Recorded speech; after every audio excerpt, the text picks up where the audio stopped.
Salams, peace and blessings upon you all. Today's guest is a man, a handsome black man to be exact. I had to say it. He is a petroleum engineer with a horse. Can you believe it? I can't. I wonder if he rides the horse to work. This man wrote a whole sci-fi novel called Girl from Ganymede.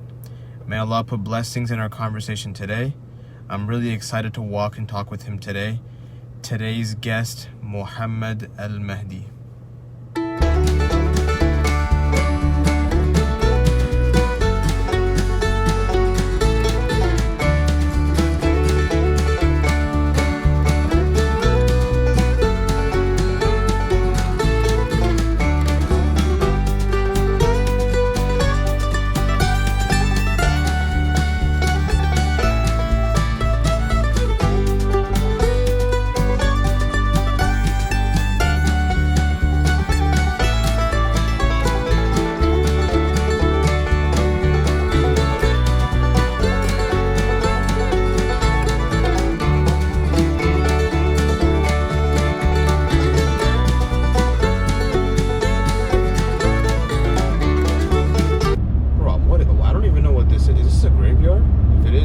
May Allah have mercy on whoever, if there's any Muslims here, and I don't really know what to say if there's not any Muslims here, but I don't know, I actually don't know. Is that, rest in peace. I want to be respectful even if they're not Muslim. Alhamdulillah.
I'm not ready.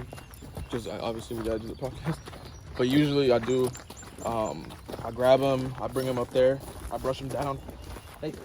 Can I ride him instead? You have a helmet? I do not.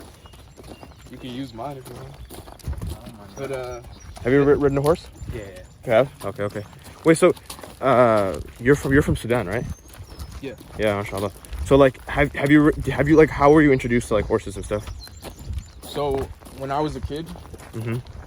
parents wanted me to do a sunnah sport basically. Yes. Wow. So me and my brother, we were really into animals. Mm-hmm. So that's kind of how like we first got introduced to it. Yeah. We'll let him eat a little bit. Boy's hungry, man. That's how we first got introduced to it. But Yeah. then we would take trips to Sudan every 2 years, and like my family in Sudan, they're known for horses and like raising horses and all that. Yeah. So through that, I also got introduced to it over there and kind of learned from like my cousins and all that. Then we got back here and we got into it, and I was doing it like when I grew up in Bowie, Maryland, but we did it out there growing up, and then I took a break when I got into high school, college time. Mm-hmm. High school, I was doing it here and there, but college, I really did not do it at all. So Yeah. I just got back to it. COVID years is when I really got back to it. Mashallah. Now my brother Sadiq, he's better than I am at horses. Like Yeah. he's never owned one, but in terms of riding, Yeah. so he's really into jumping and all that, and he's had a more straightforward path and more consistent path than I have. Yeah. Because I took breaks during college and all that. So you say your older brother, his name is Sadiq. Sadiq? Yeah. Is he your twin? Yes. Bro, so He's 5 minutes old. bro, so like I started looking up, like, you know, because I was interested with like your great grandfather, I think, right? Who he said he was the Mahdi of Sudan, I think, Yeah, right? yeah. SubhanAllah, that's the first thing that was crazy for me. But the second thing was I think, mashallah, it seemed like you had a really good relationship with your uncle, mashallah. May Allah have mercy on him. Hello. Yeah. And I was just like looking like stuff, because it seemed like, was your uncle also like in politics as well, or? Yeah, he was the prime minister twice. Of Sudan. Yeah. A lot, like, bro, your family, like, mashallah, like, it's not, like, He got overthrown twice too, but SubhanAllah, yeah, like, I mean, mashallah. I feel like we could do like a whole podcast episode just about like your family, like straight up, bro. yeah. But, but, like, you know, so I saw like so I think I searched up like your name and stuff, and then like I saw like a picture, and I was like, when did Mohamed become a doctor? So your older brother's He's a doctor, bro. yeah. You guys, I was like, I didn't even, so you guys look exactly alike, you know? Yeah. Back to like the Mahdi thing. It's funny because growing up, I never knew that's what it was. I was just taught that he was he brought Sudan independence, and he was like a hero bringing Sudan independence. That's what I was taught. I never understood the whole Mahdi thing. Yeah. Like, I just thought Al Mahdi was his name. And then as I got older, I started learning more about the deen, and then really only a few years ago did I realize that he claimed he was Al Mahdi. But because the Mahdi was not really taught. I know it's a concept in Islam, but it's not really something that was taught to me as a, like, I was just taught how to pray and these kind of things. So I didn't really even start learning what Al Mahdi was till I got older. And then it wasn't until years later that I put together 2 and 2 that my great grandfather actually claimed to be Al Mahdi. So I mean, yeah. But yeah, I just thought of him as a war hero. Yeah. But I feel like he probably did a lot of good for Sudan as well. Oh yeah. Right? No, he definitely did. He liberated Sudan, because Sudan was under occupation. Yeah.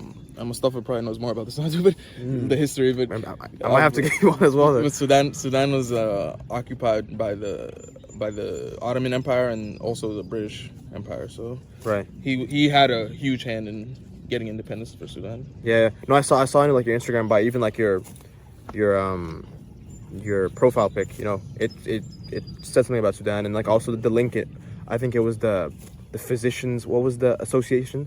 The SAPA, Sudanese Americans. So like what does that like mean to you? Like how important is that stuff? Because I'll be honest, I'm not super. I'm ignorant on the topic, to be honest. And that's one of the reasons, actually, one of the other reasons why I want to talk to you, because it seemed like you were very passionate about that as well. So like what does it mean? What does like you being Sudanese mean to you? Like how important is that? A lot, man. It means so much to me, and it's weird because growing up, you know, in America, I've never lived in Sudan, but my parents would always connect me to Sudan with my family ties and all that, and going back to visit. But like growing up in America, I always just thought of myself as like an African American, to be honest, and that's how everyone saw me as like all my 100%. They saw me as like the black kid that acted white, basically. Like that's how they never. Yo, my brother, when the going gets tough, the tough gets going. It's hammer time. The fact that I spoke Arabic and had an Arabic name, and people never really commented on that, but I still had this other side where I was still in tune with my family and going up. And then as I got older, I realized how important that was, and I kind of tried. They might have saw you on a farm, that's why.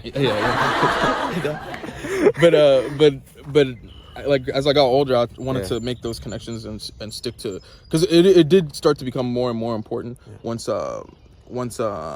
I was getting older and starting to actually build relationships. Because when I was a kid, I was like going, and it was just all these people in Sudan that spoke Arabic, and I never understood what they were saying. 100%. But as I got older, I actually started to build connections with my cousins and like made some friends in Sudan and everything. Yeah. And like it made you feel grounded, probably, right, to like your culture. And like your family. You know, alhamdulillah. Right? But one thing I'll say about Sudanese culture, it's not as strong as some of the other cultures like Pakistani or Somali. So what you'll notice in America, that Sudanese people are not like they don't really have a whole area like the way there's like the Pakistani area or the Somali area or wherever. Like, so I've noticed that, like, I feel like Sudanese people, and I'm guilty of this too, we're more apt or more likely to kind of mix with the rest of the environment around us, you know what I mean? Interesting. Yeah, but our culture is beautiful, man. Like I don't know if you've seen the way we dress and like the food and everything. Yeah. It's a mix of Arab and African culture. Yeah. So it's a very beautiful thing. So like, it's so random, but I think on my story, like I posted, like I'm like a big Dragon Ball Z guy, right? Like I grew up watching Dragon Ball Z and stuff, right? Too. Yeah. So like, I just like what Piccolo was wearing. It just no, I mean, like straight, it just reminded me so like I wasn't even making fun of it. It was like it reminded me of like Sudanese culture, like the garb with like the headscarf and like the shawl that kind of goes around.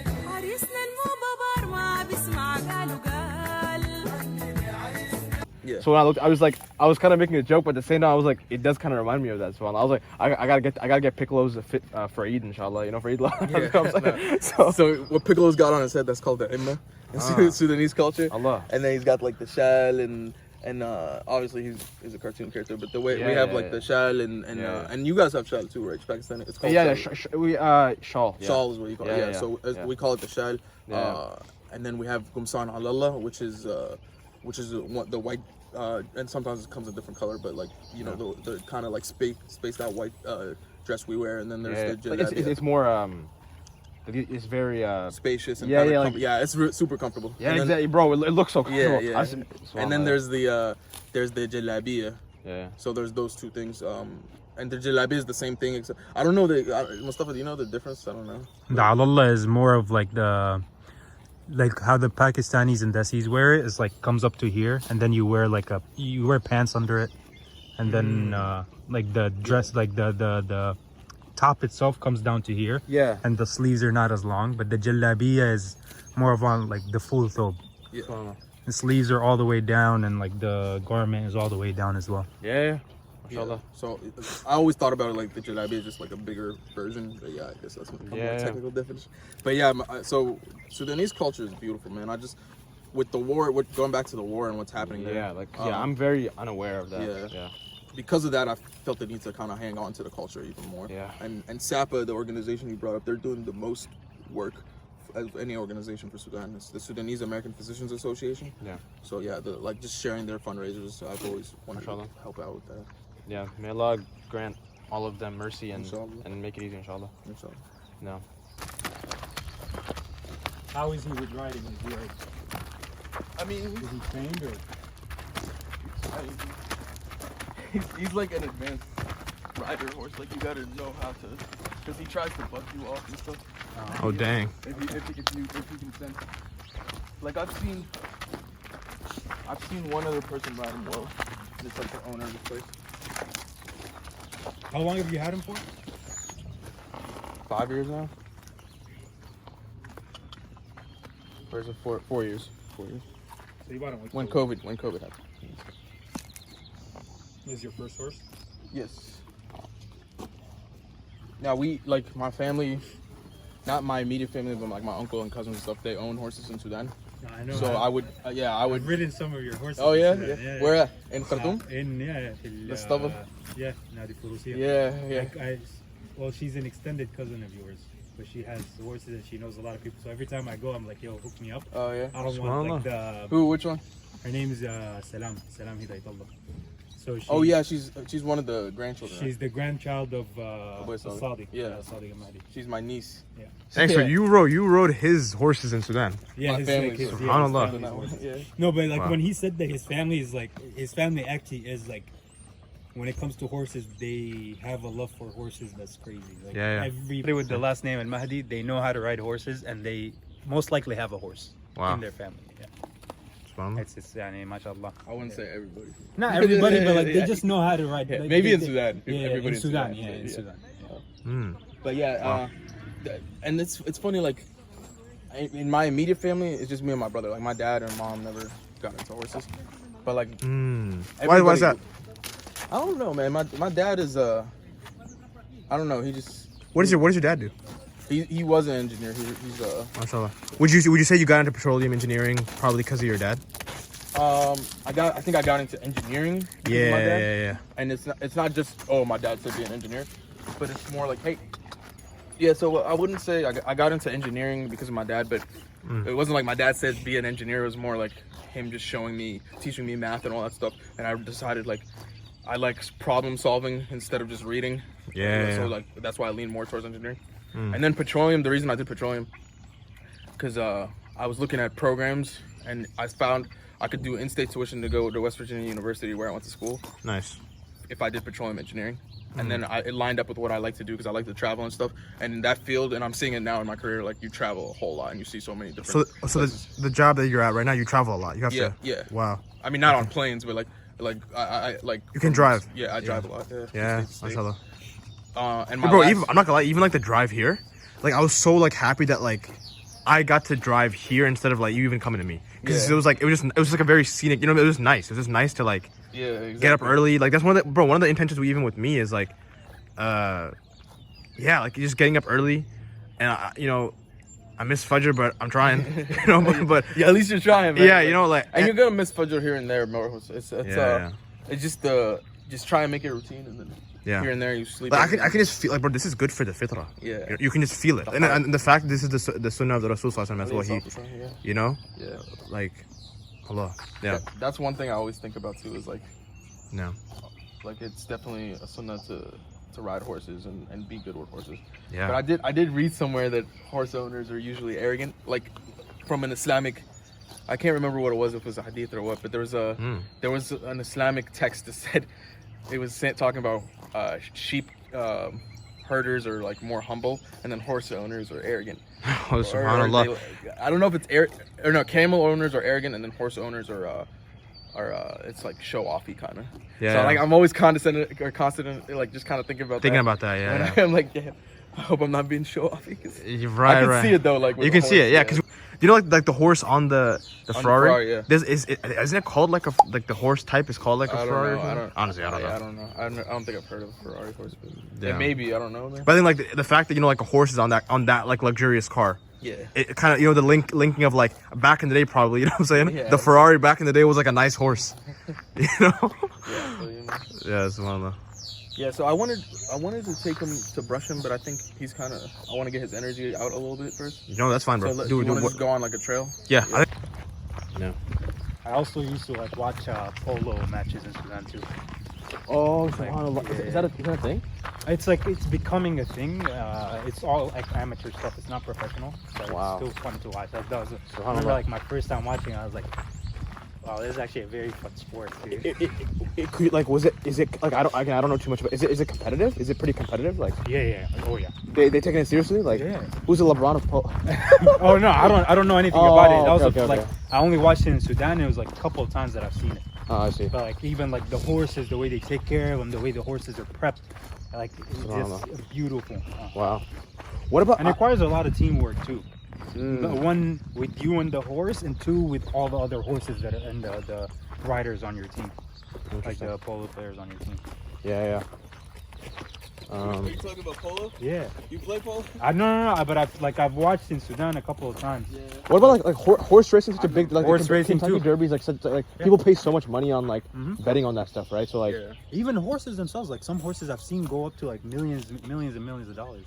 Wow. I remember during COVID was like the first time I was ever thinking about buying a horse. I got so interested in it, so I would watch like auction videos on YouTube. I've seen videos of like Arabian horses like going for millions and millions of dollars. And then like a couple of days ago I also see a video because like there's this hadith that said that Rasul says the best horses are the ones that are like black with like white on their forehead and white around their lips. I've heard that. And then like their right shoe has like basically a white ring around it.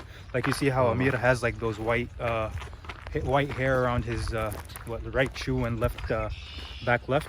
Yeah. Is like the right shoe has the white hair around it. And like those horses, like just like getting the stud fee. The stud fee is basically like what you use to impregnate the what's it called, the female. The female. Yeah. And like even those you go for thousands and thousands of dollars. The horse itself goes for millions and millions of dollars. SubhanAllah. Bro, I guess it is more valuable than like a supercar than like Allah. That's crazy. Yeah. Plus like there is like a lot of like he said, it's an outlet for him to release his stress, which is actually a very, very good outlet. Wow. Hey man, he really went there, bro. He punched him, man. That was bad. If he tries to buck me off, if I'm riding him, yeah, jump off him and I'll uppercut him. SubhanAllah. What is it called? Animal Farm? You guys ever read Animal Farm? Yeah. What is that book? yeah. Bro, I developed an emotional connection with Boxer. I'm not a big reader, but like when I was forced to read, then I would like a lot of times enjoy books. Yeah. Boxer, bro, that story that's an emotional story. Animal Farm, like Boxer, like he was just like a very like strong horse, you know, subhanAllah. And I think they had to put him down or something at the end. I don't even remember that. I remember reading the book in like high school or something. But that one had an impact on me, bro. Yeah. Yo, Mustafa, can you eat horse treats? What did he say? Not intended for human consumption. I was gonna say if I was fasting out here, like, you know what I'm saying? If I'm fasting, I'll take a little bit. Dude, fasting out here is like the most peaceful thing. Like being in the middle of your fast. Allah. Yeah, when I was driving up here, I was like, bro, it's just like I'd rather live somewhere out here I know. than in the city. In the city. Yeah. Alhamdulillah, like where I live, like I live in Great Falls. It's on like the road of Georgetown Pike, so it's closer to like probably 6 minutes away from Adams. That there's always cars in that road, but like it's like, you know, here you're just like you're like in like a kind of like a safe haven from all that. That's what it feels like, you know. Like I feel like if you're in like Northern Virginia, you're kind of in the, unless you're like in Arlington or Alexandria, you're kind of like in the middle of both. Yeah, like the you have city vibe. Yeah, and and you then also have like that's country vibe. Yeah. that's not. Yeah, bro, I'm kind of a loner a little bit. I'm trying to get out there. I mean, one of the intentions actually of this podcast actually was like, yeah, I very much keep to myself, you know. Oh yeah. Yeah. Me too, man. Like I could tell you're probably the same way. Like No. I'm good with people. I know how to talk to people, and I like to talk to people. But I'm just like always doing something, so I'm kind of I don't really have time to, unless we plan ahead of time. But like I'm not one of those people that's always with one group and we're moving around together and all that. Like I'm kind of just moving around on my own. Yeah. And then as I'm going through my day, I'll meet up with somebody, one of my friends. But like I'm not, you know what I mean? I'm not like always I remember with a group. I remember like I was actually like one of the ideas I actually had with today's episode was like what do you call it? I think last time we were at the Tanweer event. Mm-hmm. Yeah, when we were at the Tanweer event, it was in Ramadan. I think it was Wednesday. Of the Battle of Badr commemoration. Oh Yeah. I remember I just asked you like, why are we always in such a rush? Oh yeah, let's start geeking out because we are always. Yeah, man, I remember you're like, yeah. Why are we in such a rush? But So, we are. like, I mean, I'm always in a rush now. Yeah, Like, how old are you? I'm 22. Oh, mashallah. Mashallah. You got some years ahead of you. Yeah, I know. I'm at the tail end of my 20s, man. So I'm about to. How old are you? I'm 29. I just turned 29 a couple months ago. Yeah, no, bro. I mean, Yeah. we all But got our own journeys, you know. But With a lot as of you're getting older, it seems like there's less time in your day. To be honest, like I don't know. When I was younger, I had so much time in my day, but I wasn't involved in as many things. Yeah. But now it's like I have so much time. But yeah, man. So, but I really like Tanweer, and I like that, like anything that's like a structured way to learn Islam and you're connecting with other people. I love that, man. Yeah, 100%. And Ustaz Mohamed, bro, he's the goat. Yeah, bro. Yeah. Mashallah. He's one of those people. He very much connects with everyone. Yeah, You know? yeah. You know, he tries his best to connect with Exactly. Yeah. I actually got to travel to Tarim with him. Oh my God. Yeah. Again, that was a really crazy experience as well. Yeah. It was just like I never experienced like so much heat in my life. You know what I'm saying? Bro, like desert heat versus like I'm from India, so I know what it's like where it's hot. But it's like I've traveled into like. Oh, you're Indian? I thought you were Pakistani. I'm Bro, sorry. No, you're telling, bro. I don't get like, get all weird about that. Yeah. You know? Well, bro, India and Pakistan were same place, man. Yeah. You know? But the funny thing is, I'm Indian. I rode an elephant before. I've never ridden a horse, but I rode an elephant. That's cool, man. That shows that Dude, I'm I Indian. rode an elephant too. Really? In Malaysia. Oh, damn, It was you guys are- very fun. Yeah. Yo, I'm playing checkers. Y'all are playing chess. I need to find out how to ride it. It was like an excursion where we went into like the rainforest and like let you ride the elephant, and then the elephant takes you into the river, and like, but it's a baby elephant, it's a small elephant, Right. and it flips you over. Oh dang, bro! What if it crushes? But baby elephants, they have- bro, a baby elephant probably weighs more than, or maybe not actually. Yeah, I think it does, but like they do it like in a structured way to where like he doesn't fall on you. Yeah. Like I think he like I forget exactly how he does it, but like They do it in a structured way until he gets angry. yeah, I guess, yeah. Stab him enough times. Wow. Yeah.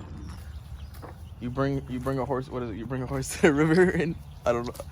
It's like you could bring a horse to a river and but you can't make him drink. Yeah. If you bring him anywhere, he's gonna eat and drink. you don't have to do nothing. And like, bro, I'll be honest, I'm still really interested about your grandfather. Do you have like any more info? Like, do you know why he thought he was the Mahdi? Like, or like they need information on that, or like he did it? So, I don't know exactly why, but I know his name was Mohamed Ibn Abdullah, and then I know he was a super religious man, and I don't think it was so much like I'm the Mahdi. Was it people around him? Yeah, his followers. And he was just like, yeah. But he was more like trying to just kind of rise up against the colonial powers at the time. See that's interesting. I feel like maybe I'm just being very honest. Like in the time that he was in and rising up the colonial power, maybe he needed that to be of someone of service and who could help actually. So I think about that. Well, I've talked to people about how am I supposed to take this? Yeah. That my great grandfather claims to be is that a bad thing? And they were saying in colonial times people did strange things. And so in the colonial time, it's like if somebody did that today, it would be weird. But like at that time when like it was a colonial period and everything, it's a little bit more normal. And apparently it was happening. Even like I read a book about my grandfather. And I can show you the book after this, but like, and it was talking about that time period, and there was a lot of people. He wasn't the only one that claimed to be. Yeah, I'm guessing. Did you see something about India and Pakistan as well? Because I'm assuming that's everywhere, bro. Like Ismailiya, Ismailiya is like also that's how that sect came about. It's like they believe someone in I think it was in India. Wow. He claimed to be the Mahdi as well. This was back in like the 70s or 60s, maybe even before. But the one thing is. So I don't view it as that bad of a thing, because it's not like he's claiming stuff for Allah to be or a prophet or whatever. But yeah, it's just like the context and everything. Yeah. But my bro, it's super important because like this thing about this is your great grandfather as well, right? Yeah. We want to respect your great grandfather first of all, right? But second, it's like we have no like this was like in the if I'm not mistaken the late 1800s. I read on the again I don't know how true Wikipedia is, but I read on I think like he claimed or whatever was happening, which was like Mahdi or whatever was 1881 or something like that. Mm-hmm. So it's like, bro, who knows what was going on at that time? Exactly. You know? Yeah. So like that's I don't know. I just thought it was interesting. Yeah. But yeah, I look at him more as like a hero and like a historical hero. When it comes to the Mahdi, the way I think about that is like there's clear signs around that when it happens. Like there's an earthquake in Mecca that's gonna happen. Like there's clear signs. So like for me, I'm not gonna be thinking, oh, the Mahdi's about to come, or I hate when we get into that, like, oh, the Mahdi's about to come. Just let Allah do what He does, and like when it happens, it happens. You know you be prepared. Yeah. Isn't it the hadith of the Rasul sallallahu alaihi wasallam? I think when someone asked the Rasul sallallahu alaihi wasallam, like, when's the day of judgment, right? And he said, what have you prepared for it? You know, so like that's it. Kind of what you're saying. Like, I think people get caught up in that. I want to like say like, because we're with horses, I want to like recite an ayah in the Quran, right, where it says. أعوذ بالله من الشيطان الرجيم بسم الله الرحمن الرحيم والخيل والبغال والحمير لتركبوها والزينة ويخلق ما لا تعلمون. He also created horses, mules, and donkeys for your transportation and adornment, and he creates what you do not. No, they cut off. I'm guessing that's what it is. No, that's I feel when I'm with him, I feel like I'm connected to Deen. So and he's one of. It's a beautiful creation of a horse, you know. Yeah. And how smart he is, man. Subhanallah. Like he'll try to trick me. Like one time I was like tacking him, and he'll hit a water bottle, so I can go to grab the water bottle. Like tacking is when you like tie him up and put the equipment on him and everything. Okay. So I was doing that. He didn't want me to do that, so I put a water bottle aside. He hit the water bottle, so I'll go grab the water bottle. Then he walked away. I was like, bro, you. Subhanallah. Yeah. Wow, that's crazy. And Arabian horses, they're smarter than. They're one of the smartest animals. I think it's dolphins are smarter than them, but there's a few animals that are smarter than them, you know, primates, but they're up there, like they're one of the smartest animals. So it's cool to be around them, and it makes it challenging to train them because if I'm away from him for too long, he will figure out things on his own, and then he'll try, and then I'm riding him and he'll try to do something on his own that he learned on his own, because he can learn on his own. So you got to always stimulate his mind. You know what I mean? How was life in Maryland compared to Virginia? Yeah. It's different. I mean, you know, I'm born in G-Town, baby, Germantown, Maryland. Oh yeah, yes, I'm from Bowie. Okay. Yeah. So, to be honest, it's definitely different. and I don't want Virginia people to take this the wrong way, but Virginia's definitely more like bougie, stuck-up-ish kind of, and then Maryland, that's the vibe I kind of get, and then Maryland is more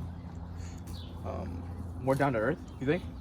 More chill. Down to earth, and I'm biased, I guess, but it's just and my friends in Maryland are like, I feel like they're family, you know what I mean? Wow. And maybe it's just because I grew up around them. Yeah, right. But my relationship with them is more like a family relationship versus my friends in Virginia are like, we're cool and I love them too. Like, I still love them as friends, but I don't look at them with that same kind of family dynamic. And I think also bro, how was life when you were a kid? You know what I'm saying? Growing up and like having those relationships with, like, I'm assuming in Maryland you were much younger, and you grew up like with those people, you know. So I'm from Germantown, Maryland. I love my cousins like very much. I'm very close to them. Like, I feel more connected to I think some people can relate to this. Like, I connected more with my cousins sometimes than my own family a lot of times, you know. But not because, you know, I wasn't cool with my family. It was just like when we all came together, it felt like our family was closer and more tight knit when you're with your extended family, you know. So yeah, bro. Like, I feel the same way. Yeah. I want to say this. I was looking up, like, Sheikh Umar Salman said that the Rasul said that whoever keeps a horse for the sake of Allah out of faith in Allah and believing in His promise, the Prophet said that that horse, its eating, its drinking, even its defecating, and urinating, all of that is going to be hasanat on your balance, inshallah. So I have heard that. I want you to remember that, you know. Before you tell me that, what is for the sake of Allah? Is that for war, or like? What does that mean? Because I think that context is keeping a horse for war. Oh, subhanAllah. And that's not why I'm keeping him. So, that's a good point. I didn't know that. So hopefully, inshallah. I don't think it's supposed to be. It's not necessarily for war. I mean, you're taking care of an animal. That's just I mean, like taking I mean, when you work like to better yourself, better like humanity, like you work. You know, getting closer to Allah. Even your work can be for the purpose of Allah. So I still have to like fix my intention. Exactly. Yeah, it's just all about your intention. It's all about your intention. Like, if your intention is 1, like to get closer to the Sunnah, 2, to like take care of an animal, 3, like of course there are some selfish intentions in there, but like if that's part of your intention, I think Wallahu Alam that. The Sunnah that's fi sabilillah. Intention that I didn't really think about, but that's why I got into it. Yeah. Inshallah, you know, like they say, like some of my teachers have said, like the secret of like mubah actions that might not be like they don't get like a reward, or they're not like punished either. You can make good intentions, right? So like for example, if you see this hadith and you're like, I'm gonna try and make the intention, even though if I'm not exactly sure of the context, I should do a better job of learning the context of that hadith. Yes. But I feel like, you know, you can still make good intention, and you're taking care of an animal, bro. That's a big intention and like a beautiful thing, you know. Yeah, I think Ustaz Umar talked about that too. Or was it Ustaz Humayn? One of them talked about it. Ustaz Humayn always talks about it. He always talks about like the secret of mubah. Yeah. I love that. Like, well, I'll give you an example, bro. So working out, like, yeah. Alhamdulillah, like I work out a lot, but alhamdulillah, what I've done the last year, I've turned working out into literally worship by simply. I do tasbih when I work out, so I'll do like. I remember you telling me. When I do reps, I'll do like 1 subhanallah, 2 subhanallah, 3 subhanallah, and eventually that it literally became like working out is dua for me, like. And I know it's not as it shouldn't replace your dua because it's not, or it shouldn't replace your tasbih because it's not as good as just sitting down and doing tasbih and only focusing on the tasbih. But it's still like you're gonna work out regardless. Why not turn it into worship? You know what I mean? So now when I miss a workout, it's not just I missed the workout physically, but I also missed the workout spiritually. You know what I mean? If that makes sense. Yeah. Like it's definitely like that's completely changed my life. That's just beautiful, bro. Yeah. And I gotta get into that, man. Yeah. I gotta start working out, bro. I gotta do more of it. Yeah, man. I tell people all the time, it's like it's so easy to do, man. Just as you're counting the rep, just say subhanallah after, like, do your tasbih as you're counting the rep. And wallahi, man, it changes like your whole perspective. Bro, you're a very determined person, huh? Yeah. Like, so you're a very disciplined, determined person. It seems like. I didn't always used to be like that, man. When I was your age, you're further along when you're at your age. Yeah. Than I was, man. Bro, I'm doing a podcast. Yeah, so I got a lot of time to You're in school, right? Yeah. So I have one more semester at Macy. Oh, okay. Yeah. And you're doing IT? Yeah, management information. Oh, that's right. Yeah. Inshallah, khair, bro. Inshallah. Yeah, man. That's what I'm saying, man. Like, the fact that you're in the masjid and in these classes and all that, I wish I had done that more when I was younger. Because I did just start getting into that, like, the last few years. Bro, I have to thank my mom for all that. But like my mom is like, you know, may Allah bless her. Like, she like you know, yeah, she just put that in me to, you know, being around those type of people, I guess. Yeah. Yeah, no, I think always like ever since I was younger too, like I always gravitated more towards like, I always would always look like for like I always look at what the older people are doing. Yeah, I noticed you're always around older people. Yeah, exactly. Because like I have this thing of like, you can learn a lot more from the older people. Like, and I prefer chilling with olders. Olders, yeah, I do that. 80-year-olds, 90-year-olds, 100 plus.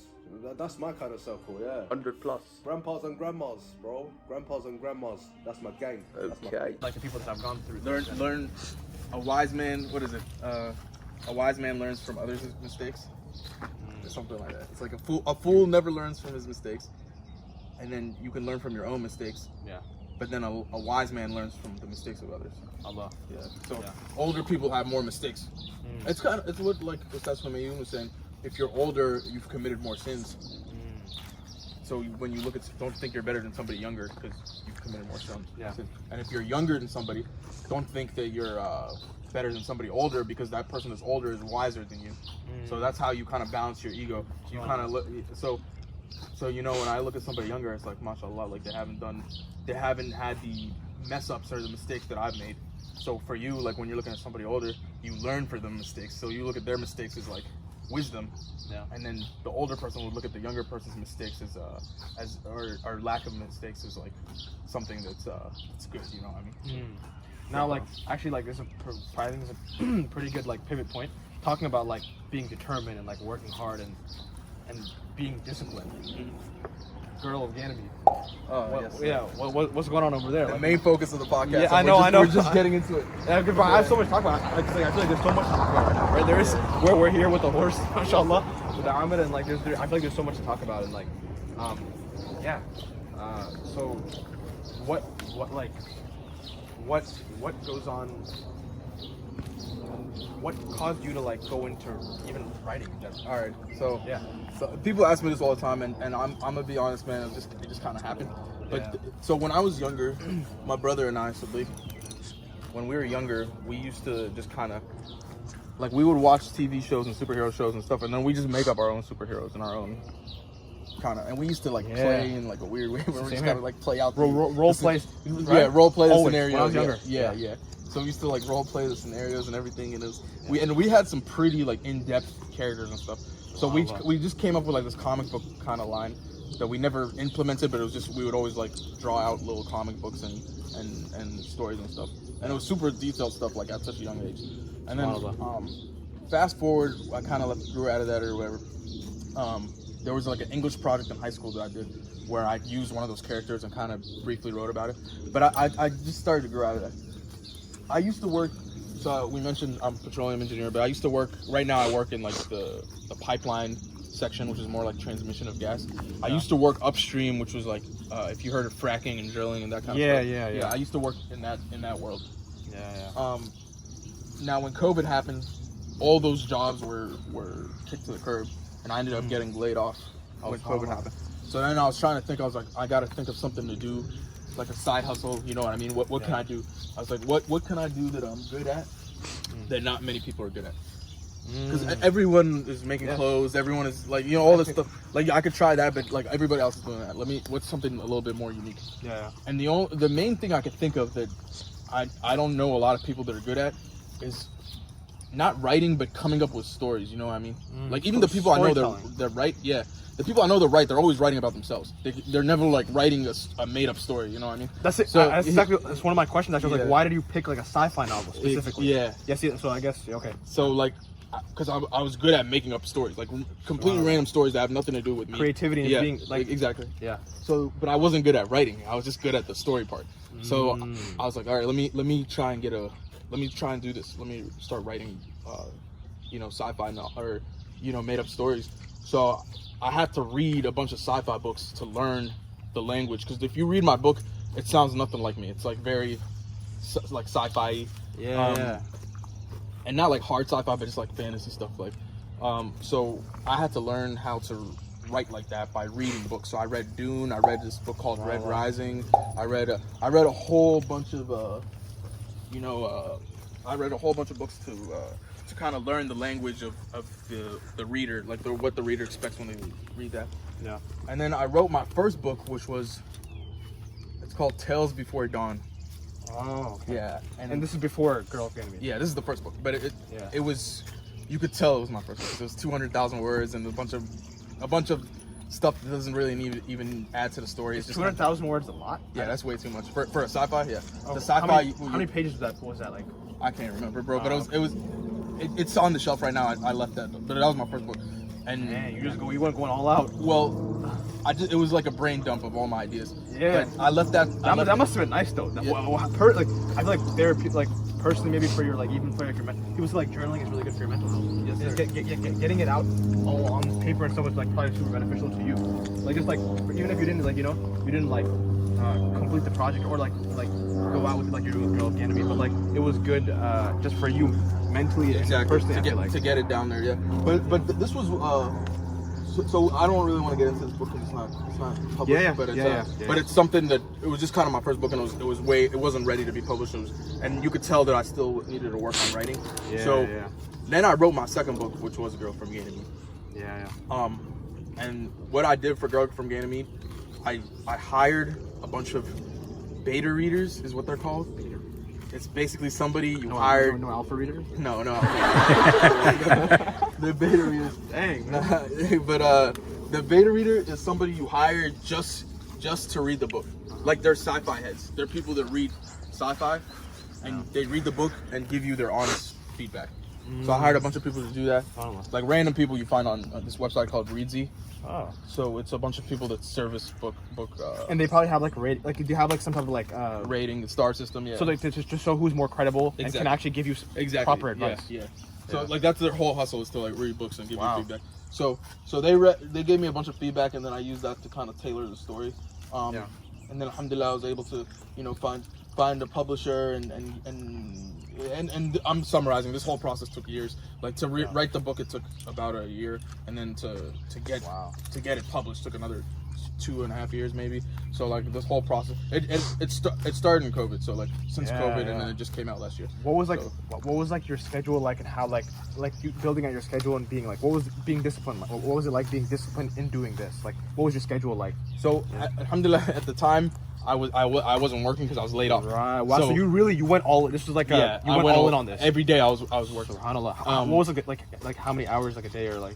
Man, it was literally like 6 hours a day, kind of. But not all at once, but spaced out, just kind of trying to get the story. Because what you do first, you brain dump the ideas, but then you have to like make it make sense and link the plot together. Yeah. Like make this character have some kind of depth. Like it can't just be a character that's just like basic and has no depth. Like every character needs a purpose. Every character needs depth.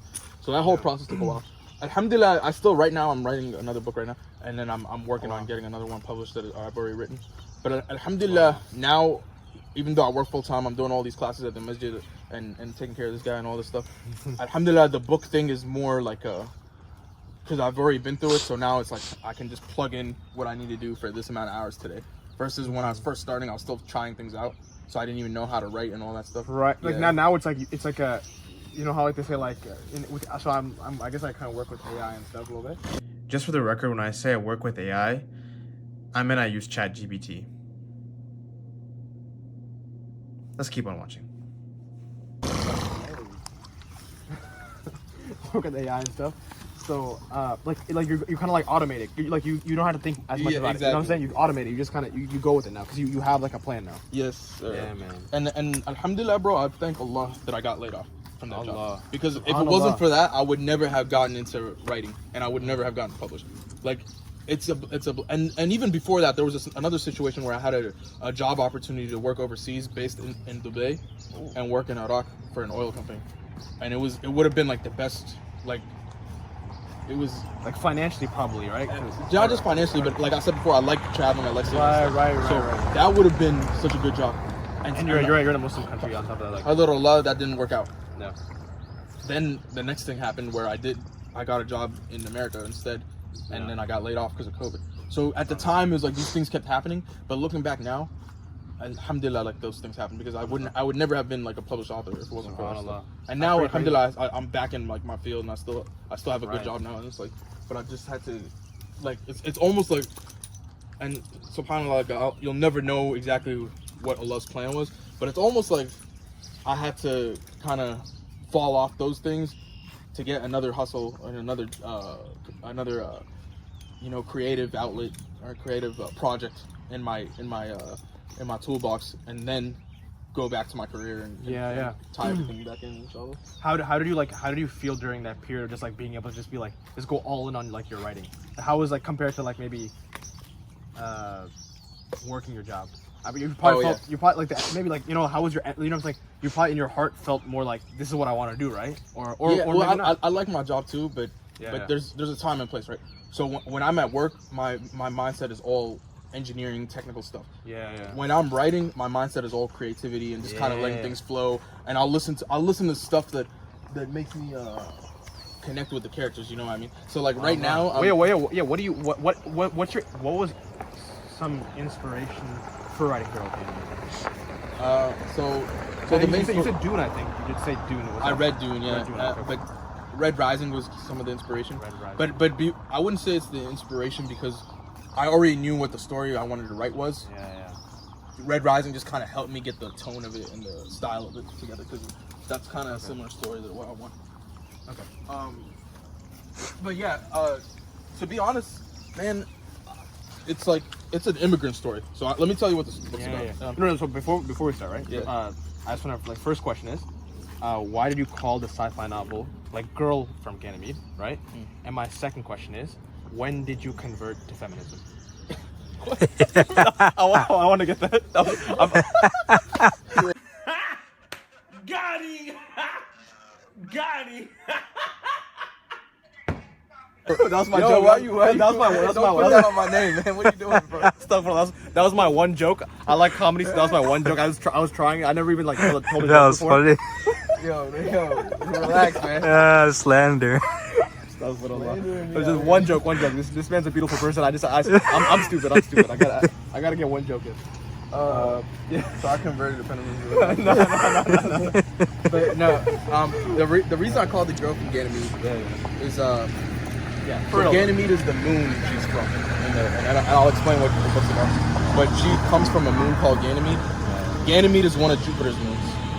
Yeah, so that's how I came up with the name Ganymede. And then the main story is about a girl from, and it's a lot deeper than just that. Yeah. But it's mainly just about her and being an immigrant from that moon. And then I think Girl from Ganymede just kind of flows right with like the GG, you know what I mean? Like as a title. Alliteration. Yeah, and I experimented with a bunch of different titles, and that's kind of what I landed on. Yeah. But you want to hear what it's about? Yeah, please. Yeah. So high level, it's about a girl. Yeah. Okay, so she lives in this universe where moons are metaphors for underdeveloped foreign countries, like where we come from, like Sudan, India. Like moons are metaphors for that. Planets are metaphors for America, Europe, the West. She's from a solar system where her moon orbits a planet called Galactic X, and her and her family are immigrants from Ganymede to Galactic X. And her mom's basically like a servant in the house of like the royal people that live there and everything. She gets kidnapped by like a dictator from the moon that tries to do like a weird ritual on her and tries to kidnap her and tries to. Hey.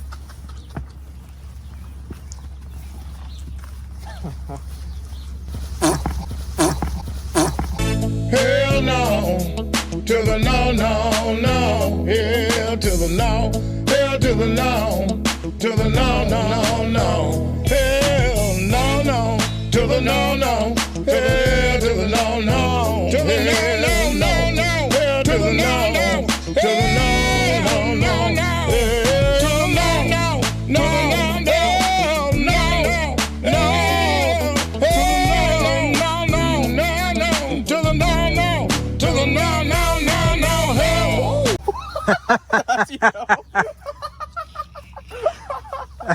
Yo, that's the clip right there. That was loud, bro. That's the video, bro. That was loud. Do they stink? I don't smell anything. Oh dang, I'm in the line of fire, bro. I gotta watch out, bro. Hey. Yo, he does have a person. Is he finally full? No, he's never gonna get. Wallahi, he'll never get full. He'll sit here and eat as long as he wants. So the girl and her family, they immigrate from Ganymede to Galactic X, the planet, and then her mom's like a servant on that planet and everything. And you could see as she's like a little girl, there's like some prejudice towards her and her family and everything. Yeah. So she ends up getting kidnapped by a dictator from that moon, and the whole reason they left the moon was because it was ruled by a dictator. The dictator takes the girl and tries to do like a ritual on her, and then long story short, they escape and they flee that solar system and they immigrate to another solar system with another planet that's called Diversity with a C. And it's like a really high-tech, innovative planet that's like just kind of got a lot of different aliens and different like cultures and stuff. And you call it diversity because that's like there's a lot of diverse. Diverse. Yeah. There's a lot more going on. But there's a lot of when you read the book you'll see what that alludes to. But so they immigrate there. Her mother wants her to become a spaceship designer.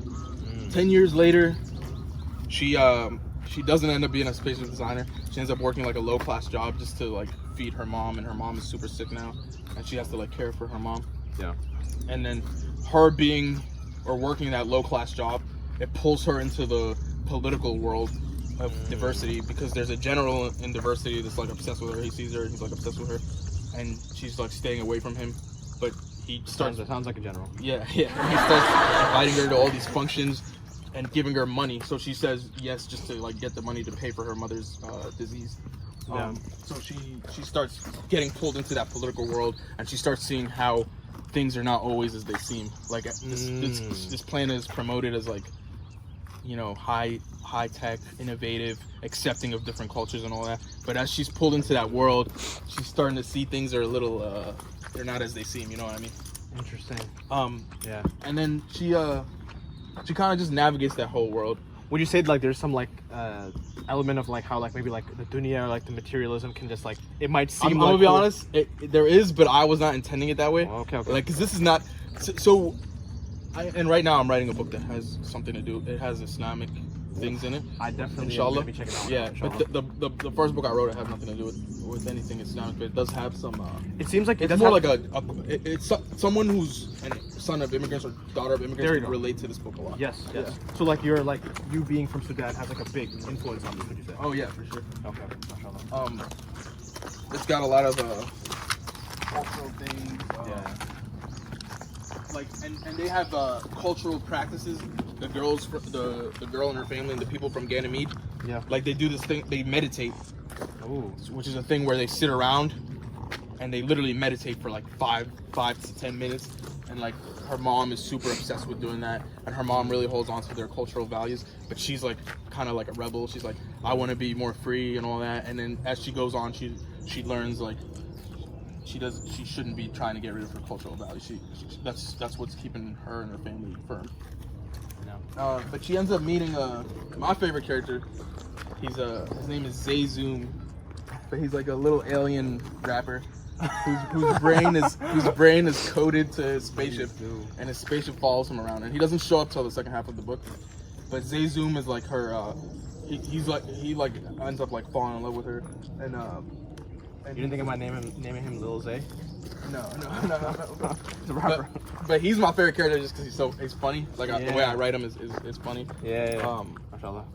And he's based off Uzi Vert. I don't know if y'all know who. Yeah. Okay. Yeah. So he's. Oh, okay. Yeah. Oh. Yeah, and he's like a little short like alien rapper.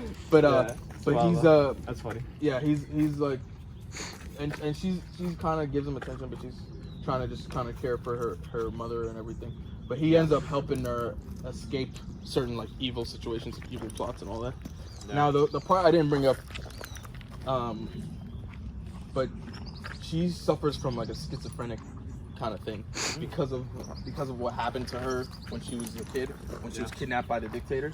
Yeah. So that with the schizophrenia, it stems from a like psychopathic kind of thing where there's like a being, basically another being within her, you know what I mean? So like she has like a monster voice that talks to her all the time and tells her what to do, and like and she'll switch personalities all of a sudden and start talking like a monster and all that. Interesting. Yeah. So that's kind of like her internal struggle, and then everything else that she deals with is her external struggle, like with her mother. But yeah, man. So you gotta read the book for the rest of it. Yeah. Check it. Inshallah, we'll link all the links. Oh, you wanna like put like the links or what? Yeah. Like, where you have it? Yeah, we can do that. Yeah. And right now I'm doing a lot of book signings, just trying to. Yeah, I know. So that was really cool. So like, how was that? What was that like? Like, bro, being able to go to like a book signing. Like, how did it feel? Like, you know. I mean, that was like my 15th one, but Whoa. The first time, MashaAllah. the first time was good. The first time I did one was last year. That was your 15th for this book? Yeah. This is my only book right now. And like, I think one of the events on Instagram I saw like they sold out or something like at the event and like. Well, alhamdulillah, man, I've sold out all but 2 or 3 events. Alhamdulillah. And all that, wallahi, man, wallahi. Every time I have a book signing, I'm praying, I ask Allah in my sujood that I do well. And that's the only, wallahi, man, that's the only reason I sell out. Because like, it'll be situations where I know I'm not going to sell a lot, and then I'll sell out somehow. It's like, because it'll be somewhere that's not busy or something like that, and then alhamdulillah, I sell out. But, wow. Like, I did one at UVA campus, and there was like no one there, and then next thing you know, I sold out. Like, I don't know how it happened. Like, it was just wait, do you like can you go into like how, so like for example, you said you went to UVA and there was like nobody there. Like, what kind of do you have an idea of like what caused people to like get onto the like and get onto that like book and stuff? Or so it's promoted by the Barnes & Noble or whoever I deal with, and then I promote it on my Instagram. Like, my Instagram has become just a book promotion thing now. Like, I used to post more about myself, but now it's like more book promotion. I mean, when you're passionate about what you're doing, you got to promote it, right? You have to. You know, but that's a part of it, I think. But to be honest, I don't think the promotion does anything. Like, because I never at the book signings, not many people, just my friends and people I know in the area. You feel weird about promoting? In the beginning, was it you felt kind of weird promoting? Or no? I don't, because I don't like to show off, right? That's one of my biggest pet peeves, and that's something I notice a lot of people do nowadays.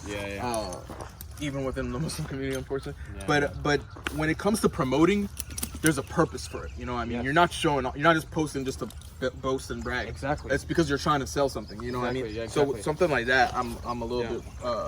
That's kind of how I justify it. You know what I mean? Yeah. No. I mean, like, I think something I'm just like somehow just thinking about right now. Like, when you're like when you're just living life, right? You're kind of like promoting your character. Mm-hmm. You know what I mean? You're promoting who you are. Yeah, exactly. Right? So if something is you love something so much, like the process of writing Girls Ganymede, right? Yeah. It's I'm okay, scared, bro. I forgot what I'm saying. Like if you're promoting your, like, for example, yourself, like in your good character, the book is like an extension of you. Yeah. Or I mean, would you say that, or am I going too deep there?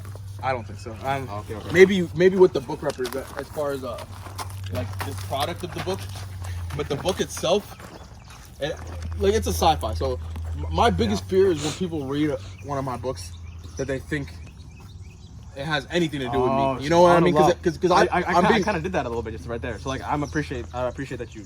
Well, because you gotta understand, and I think you and me talked about this. Like, for your podcast, it gets you out of your comfort zone. When I'm writing, I'm so out of my comfort zone. So I'm writing about stuff that I don't think about, but it's like it's part of the creative process of like to make something up. You know what I mean? So it's like, so I don't want people to like read something and then be like, oh yeah, this is something that happened in real life. You know what I mean? Exactly. Yeah. Yeah. And some stuff is who is this girl from Ganymede, brother? You know what I'm saying? Yeah, like people were asking me like, who's that girl, man? I was like, bro, I literally just made her up. Like, Astaghfirullah, bro. At my last, bro. I know. At my last job, people were like, yo, you wrote a book about a girl? I was like, bro, I made the story up. Like, you gotta know. I think it's a little sad because like people can't. Maybe sometimes people can't like differentiate. So when they see you going into something, they're just like, oh, this has to, like, you know what I mean? Like, kind of. No, that's exactly what I was gonna say, bro. Yeah. Nowadays, we're so kind of like self-centered and not intentionally, but we're unintentionally self-centered that we can't look at a story and think it's just kind of something somebody made up. It has to do with that person, something in his life. Yeah, it has to do with something in his life. Right. Like, I've noticed that, like, we always are. It's always us. If something were to happen, you could just run to the street and get hit by a car. So I don't want to. Bro, is the car gonna hit him or is he gonna destroy the car? That's my question. This man's a stallion, bro. What were you talking about? Oh, I think you were saying about like how people. Oh yeah, so I think we got to separate ourselves. There you go. It's this. So I relate this back to the deen. It's the reason so many people have a hard time accepting God, because they always want to put their human characteristics on God, on Allah subhanahu wa ta'ala. Allah. Yeah, so that's something I think about a lot. It's like, and I've had conversations with atheists and Christians, and they're always like, why would you worship a God that allows this? Because I accepted that Allah has more wisdom than I have. Your problem is you're putting human brain on an Allah, and you're trying to put Allah in a box, a human box, and that makes a lot of people stuck. Yeah, like, exactly. at that specific point, people go like, exactly, I don't. But because I think we've become our own gods, and there's like exactly, bro. And it's just a huge issue relating it back to the book, where they can't look at something and not put a human character, or they can't put themselves onto it, or put the person writing it onto it. You know what I mean? You got to kind of separate all that, right? So like when I think about Allah, I know Allah is a separate entity than anything I understand. So I can't sit here and say, oh, he does this because he's a human, like in a human kind of way. You know what I mean? Yeah. So and then when I'm writing a book, I'm making up a story. It's not a story about my life. It's not a story about somebody I know. It's a story I made up. Yeah. Some aspects of it I have, like I can see something in real life and kind of turn, like us having this conversation right now on a podcast. I can turn this into like a sci-fi thing and put it in a book as just like a background story happening or something. Does that make sense? Like I can see something in real life, and then I'll put it in the book as just something to add to the setting. But not as the main focus. Right. But just because like I'm thinking I'm always thinking, how can I put this in a book in a way that it's not the main focus, but it's just something in the background. You're kind of aiding the story. Exactly. Yeah. You know? Exactly. Yeah. Like I'll see something at work. Yeah. Like the way I work with a lot of like kind of redneck kind of people, because I'm in oil and gas, so like so I end up, we're on a farm, brother. Exactly. Yeah. But the way they talk and everything. Don't mess with us. America. The greatest in the country. Greatest country ever lived. Right now I'm writing a book about so I'll just give you a little summary, but it's basically about a guy that's country redneck. Yeah. So like the way I write some of the stuff he says is based off people I interact with that are country and redneck. What are some of those? Some like funny like I'll say, no, it's go ahead. Let me think. Yeah. Like take your time. Like the people I work with, they're always saying, you know, these folks or buddy or stuff like that. So like I kind of implemented that into his language. Yeah. But it's not like it's not when you're writing. Are you doing like a country accent or something while you're writing? You know what I mean? Like you have like a country accent in your mind while you're you're thinking about those people when you have those side characters or whatever. So like, you know, yeah, I feel like it's kind of fun. Like when but yeah. My character is not that person, so that's what exactly. I'm just kind of basing the language off different experiences I've had with pulling from different experiences and different kinds of people and basing the language off that. But it's not like this character is literally my coworker, you know what I mean? Right. So I think people have a hard time removing that from, which is unfortunate, but it's just the way things are. But yeah, when you read that book, I'm not in that book. Nobody I know is in that book. I don't know the girl from Ganymede. Like no. It's just, okay, you heard it here, folks. He does not know the girl from Ganymede. He doesn't know. All right, so stop asking.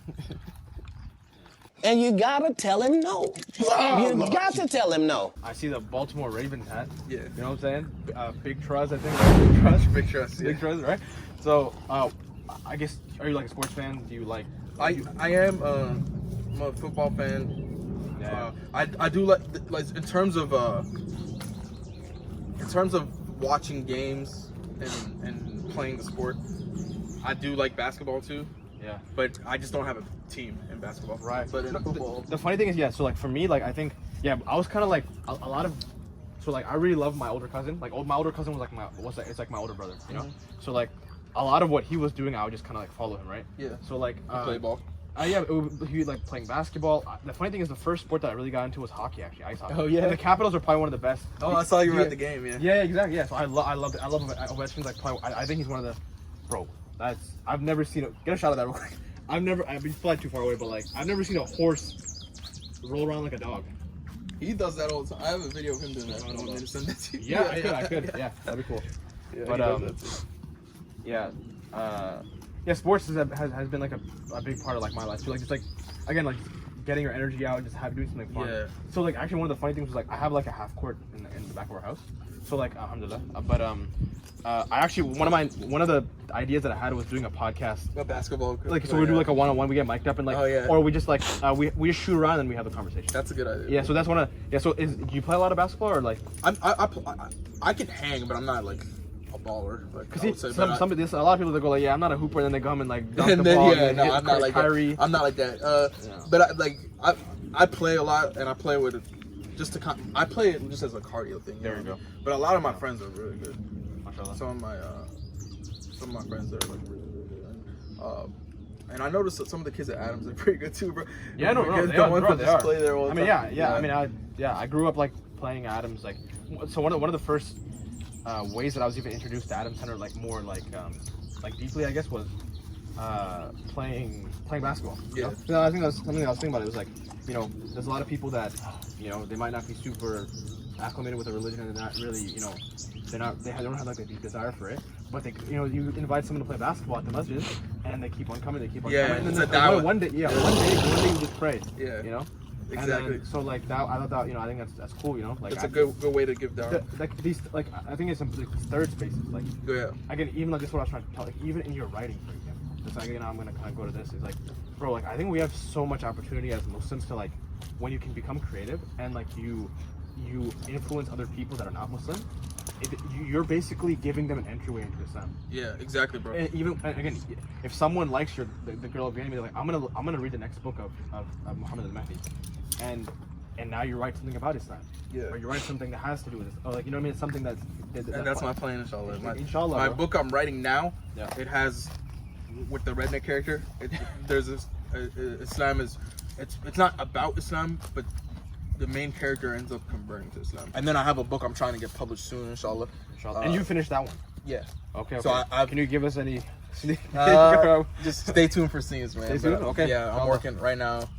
Yeah. Alhamdulillah, I'm working with and this one is I wanted to go through a black publisher for this one because it's a African American story about the main character is like he's part of a black fraternity and kind of deals with it's got a lot of like racial elements to it. So I didn't feel right going through a white publisher for this.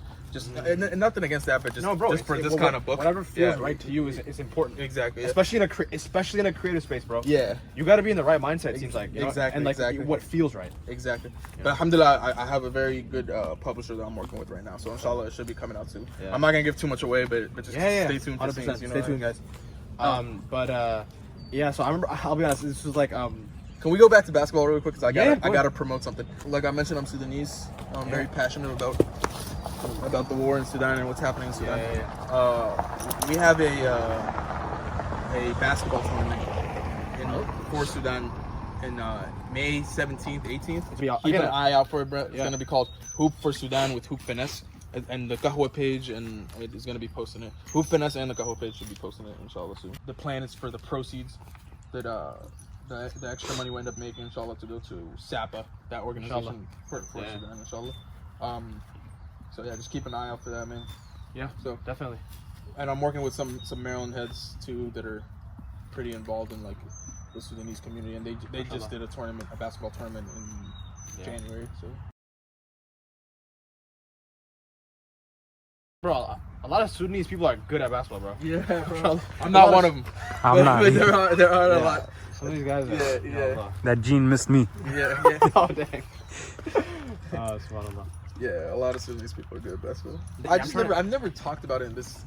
Like, I'm just usually trying to.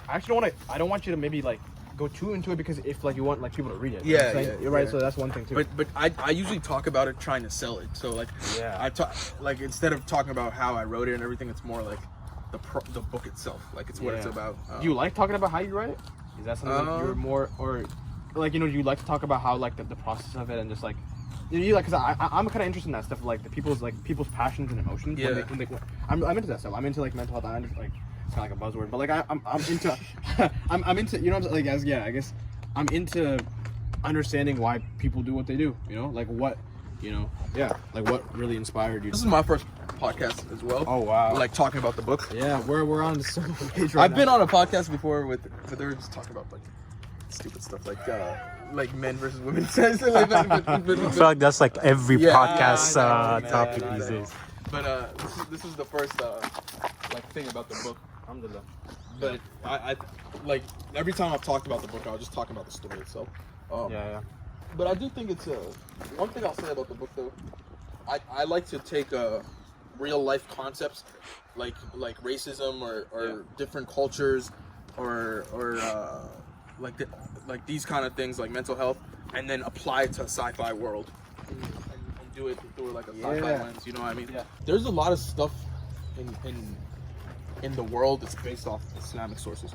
Like me and him were talking about this yesterday. Like the term "coolness of the eyes," it literally comes from like that's such a people say that like, oh, she will be the coolness of my eyes, but that comes from like Islamic source. But going back to Dune, if you research what Dune and Star Wars is based off of, it's all coming from like the Mahdi and the Jedi are supposed to be kind of like Sufi kind of people. It's a lot of that. And I think with Dune, there was Islam, but it was also like obviously Arab, like them being in the desert and stuff. There was like that vibe there as well. Exactly. Right?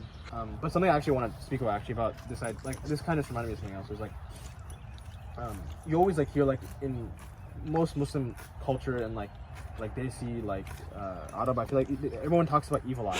I think everyone talks about evil eye, right? And there's no doubt it's real. Like evil eye is a real thing. But there's a scholar from Tarim, like one of Ustad Umar's from Tanweer Institute's. One of his teachers, his name I think was Habib Mashhur Haddad, I think, and he mentioned that everyone talks about the evil eye, but why does no one talk about the good eye? Allah, like no, it's like this really like it's very like it had an impact on me because it was like no one talks about the good eye. Like someone can have an evil in their heart and then they look at somebody and then bad things happen to them. What about having goodness and purity in your heart and then you look at somebody? What about what can happen for that person? You know, so like I just thought it was really interesting. I don't know the full. Like saying mashallah all the time. Or just having good. So everyone talks about evil. You always hear evil eye. You never hear. It's true. When have you heard someone say, this person has a good eye? You always hear, oh, evil eye. It's interesting. I know evil eye is real, and I know we should protect ourselves from all of that. Yeah. But I'm just saying it's interesting how it's like they talk about how like the awliya, like the friends of Allah, or like people that are close to Allah, right? When they gaze upon you. And they're close to Allah, and they make dua for you. What does that mean? Like even like the dua of our mothers, like that's a good eye. I would think about, right? Or any of these different things. So I just think it's interesting. I don't know. Because it's something that's lost, I think, in today's world is genuinely wanting good for others. Like this is my biggest problem with people that like to quote unquote advise others. It does 9 times out of 10, it's not coming from a place of actually wanting good for that person. It's coming from like an arrogant me telling you what to do. And I've seen so much of this going on. So because if you genuinely want good for that person, then I think definitely advise them and tell them what you think and all that. But a lot of times, sometimes I think about like if you genuinely want good for somebody, you just be like good to them and just be more like accepting of who they are and realize that everyone's kind of on a journey and like we're all humans trying to figure things out. Exactly. But that's another thing. Like it's like like all the people that are not Muslim. Every single one of those people has an opportunity to become Muslim, and I have the opportunity to like leave Islam. Mm-hmm. So isn't it? I can wake up like a disbeliever one day, and someone can wake up to be the best believer on exactly. earth. You don't know. So what about that then? So like say no, Umar ibn Khattab. Like, at the time, no one would have ever thought he would be Muslim. Where with horses, there was like a story. I think one of the Sahabi said, "My donkey's gonna become Muslim before." Someone he had to take his words back because like. يؤمن حمار الخطاب قبل the donkey of Umar ibn Khattab's dad would become Muslim before Umar ibn Khattab does. Yeah, like you know. So we gotta be careful not to judge people. And if you genuinely want good for somebody, like okay, khair, but don't come from a place of arrogance and telling people what to do. And there's this. Sorry to interrupt, but there's this dua that you have to like. Or is he farting? I thought that was. That's why I was laughing. There's this dua that like I think a lot like people. It's like. I think it's like in our human nature. Astaghfirullah al-azim for every time like I've fallen victim to that, but like it's in our human nature to like when we see you know, someone has something better than us and all that, like we end up like, you know, thinking about it or like judging ourselves for it, like all that, like we start having these thoughts. But one thing to start like getting in the habit of, which like defeats that, is like Allahumma barik lahu fihi wa zidhu min fadlik, like give him barakah, make dua instantaneously. Why? Because like that protects against any evil thought that comes to your mind. Like you've made dua, khalas, yani you've protected your energy. Exactly. Allahumma barik, and I don't know where I don't remember where I heard this dua, but it's like Allahumma barik lahu fi, like give them barakah in what they have, and zidhum min fadlika, increase them from your bounty. It's like the beautiful dua that you can, and imagine like the malaika and they make dua for you too. And like even just like sitting with that and kind of like in that moment, if you sit with that and like take a deep breath and like feel that, it can change your state, bro. Yeah, exactly. No, this guy's he's a book of hadith. I don't know about that, man. He's working. I might have to have you on next. I'm trying to learn hadith and sunnah as much as possible. Ustad Kothar was my teacher in middle school. Really? Yeah. MashaAllah. Yeah. Where did she teach? What is it? Al-Fatih Academy. Oh, okay. So it's a kindergarten through 8th grade. Islamic school. Okay. Yeah. But yeah, I like Ustad Kothar. Like, I'm thinking of. She's just like such a loving person. Yeah, MashaAllah. Like, she has love for everybody. Yeah, and she knows how to communicate things. Like when I was younger, I used to like, I'm still working on being more open. I get caught up in my head a lot still, but like, I used to be really, really like or that's like, you know what I mean? Like, whenever I would like have someone like Miss Kothar give so much love, like I would just be like, oh, get away from me. I would get uncomfortable by it because like, yeah, she was so loving, right? Yeah. May Allah bless her, obviously. But yeah, those are some of like, I remember like before I went to the Fatih Academy, I did not want to go at all. I was like, I don't want to wear a uniform. I was like the girl from Ganymede. I wanted to rebel, bro. I don't want to do any of that stuff, bro. So yeah, but like those 3 years, I went 6th, 7th, and 8th grade were like some of the most like I think important years of my life actually. There's a guy named Mr. Amari Gray. I don't know if you guys know him. He was like he's a basketball coach, but also he studied in Jordan and like he has Arabic. He's like, you know, like he opened up gyms. Like, you're very just determined.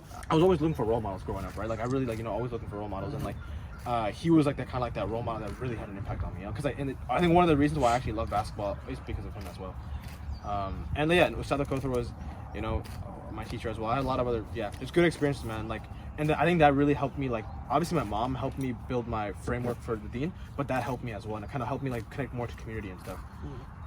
Yeah, man, alhamdulillah. MashaAllah. Yeah. We got some treasure, some jewels in our community, man. We gotta make For real, bro. Yeah. All right, you want to get them washed? Yeah, we can do it. Let's do it. Yeah. Wash. Is that the country accent? Yeah. We're gonna get you washed. Imagine doing, like, an audio book or something. You know, like, if thinking do you think about like other creative ventures for the book, like for example like making like short videos, you know like so like making short YouTube videos about certain scenes in the book and animating it, you know what I'm trying to say? You know, that's how it happens, right? A book becomes, if something like a book, Dune goes from being like a book to becoming a film, like an all-out film. Do you think about that stuff? I have thought about that, but I want to prioritize the writing because I have other books that I want to get written. So I want to prioritize that before I start getting into other things. That's a whole different audio book would be cool though, right? Like, imagine like having to I would need like Morgan Freeman to do the audio. Somebody other than me. But AI, bro. AI can get you Morgan Freeman's voice. Hey, would you like AI to do that? I feel like you wouldn't. Knowing just the vibe that I get from you, you wouldn't want AI to do it. You want like a real person. I do want a real person. Yeah. If I can get Morgan Freeman's voice out of AI, that would be sick. I want to stay away from this whole AI thing. Yeah, that's what I'm saying. I feel like you seem like, I mean, we're at a farm and you got a horse. I don't think you want to be. You don't want to do the AI stuff. I feel like that's something. I just think it kills the creativity and it makes it like in my writing I just stick to what I. Because if the minute I start introducing AI, I might see, hey, AI can do this. Everything becomes robotic. Yeah. Everything just becomes like a machine. Yeah. It's yeah. And then I might get stuck into like a wormhole of what AI could do. Like I'm versus my own creativity. You know what I mean? I'm just trying to imagine like in like 20 years, inshallah, this podcast gets successful. Inshallah, Allah puts barakah in it. But like, like I get like imagine like in 25 years I get like an AI Haseeb. Just do my. I'm sitting at home. You want that, man? I know I don't want that. I'm saying like I personally I agree with you actually. I don't. Can I give a treat? Oh yeah, go. He's a guy, but yeah. Well, she's a guy, so. Hey, man. Hey. He never says no to the truth. Yeah, I always have a pocket full of them. Thank you. What were you saying? Yeah. No, like I was saying like I agree with you on the creativity part, especially it's like if everything just like if you're thinking about just I feel like even that mindset of like I'm just gonna try to find the easy thing or do the easy thing by using AI. If your creativity and like dies with that, I feel like exactly. your mindset's already like warped kind of. You're just thinking about I'm gonna do this to make money. I'm gonna do this to do something, make it easy, so I don't have to put in the work. Yeah, that's a lot of what AI is. You don't want to put in the work, so you automate it. Exactly. And, I'm scared that, like, I'm really scared this AI thing is gonna put a lot of people out of work. Well, you think we're gonna be in like WALL-E? You know the WALL-E movie?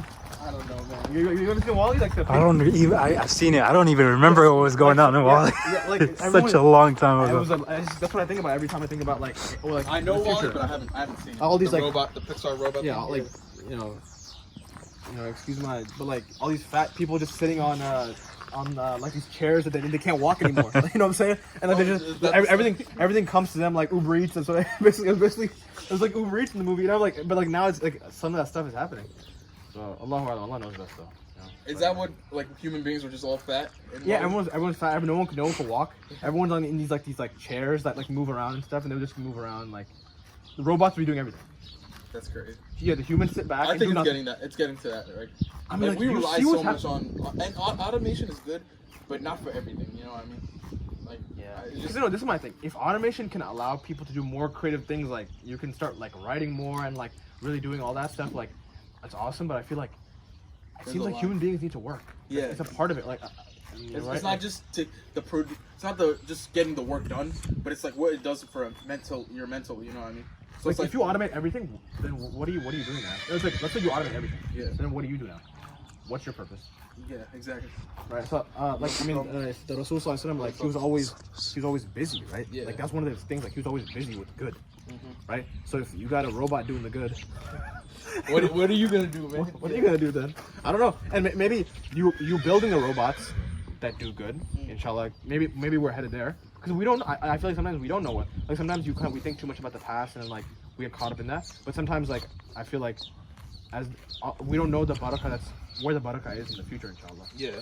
Sometimes I think about like everyone talks about like social media is bad. I'm trying to create something that's kind of cool, I think, and a lot of people are doing cool things on social I don't media think too. social media is bad, but I think there's a dangerous world, and it's a lot of the young. No offense, but a lot of the younger people where social media is literally their life. So they're living through social media where I can relate. Like they're not really connected with real life, but they're living through like an avatar of their profile of what's in social media. And it's so easy. You can edit stuff and you can edit out the horse farts. Yeah, exactly.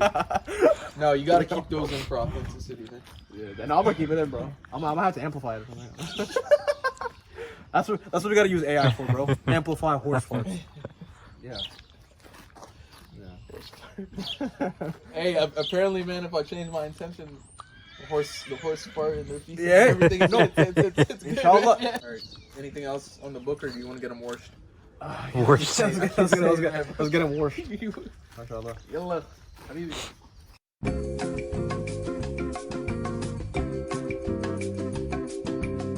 Does he usually like to get washed or like it's like something that he likes or like I have a cat, bro, guys. You can't watch those cats. The horse made the video, right? I'm like, alhamdulillah, the horse made the video.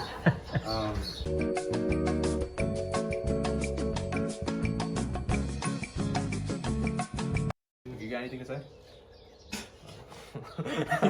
He's had a lot to say today. Like, keep that away from